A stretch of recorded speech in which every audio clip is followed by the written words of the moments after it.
Praise Lord. ജീവിതത്തിൽ ഒരു പരീക്ഷണകാലം കടന്നുപോയവർ ധാരാളമുണ്ടാവാം ഒരുപക്ഷേ.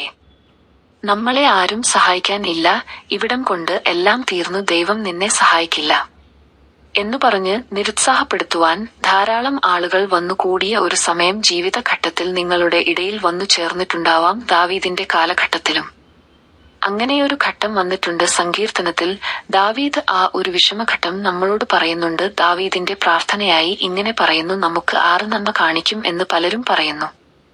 സങ്കീർത്തനം 4-ാം അധ്യായത്തിൽ 6-ാം വാക്യത്തിൽ ഇങ്ങനെ പറയുന്നു: നമുക്ക് ആറ് നന്മ കാണിക്കും. ഇങ്ങനെ പറഞ്ഞിട്ടുണ്ടാവും: ദാവീദേ, ഇതാണ് അവസാനം, ഇനിമേൽ ദൈവം നമ്മെ സഹായിക്കുകയില്ല. ഇത് ഉൾക്കൊള്ളുവാൻ വിഷമമാണ്. നമ്മോട് ചേർന്ന് നിൽക്കുന്നവരോ നമ്മുടെ സ്നേഹിതരോ നിങ്ങൾ അവസാനത്തിൽ എത്തി, നിങ്ങൾക്ക് ആറ് നന്മ കാണിക്കും എന്ന് പറയുന്നത് കേൾക്കാൻ വളരെ പ്രയാസമാണ്.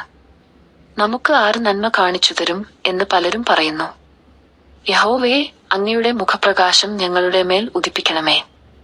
സങ്കീർത്തനം അധ്യായം 4 വാക്യം 6. എന്ത് പരീക്ഷണം ഘട്ടം വന്നാലും സമാധാനത്തോടെ കിടന്നുറങ്ങും. നീയല്ലോ യഹോവേ എന്നെ നിർഭയം വസിക്കും മാറാക്കുന്നത് പറയുന്ന ദാവീദിനെയും നമുക്ക് ഈ അധ്യായത്തിൽ അവസാനം കാണുവാൻ സാധിക്കും.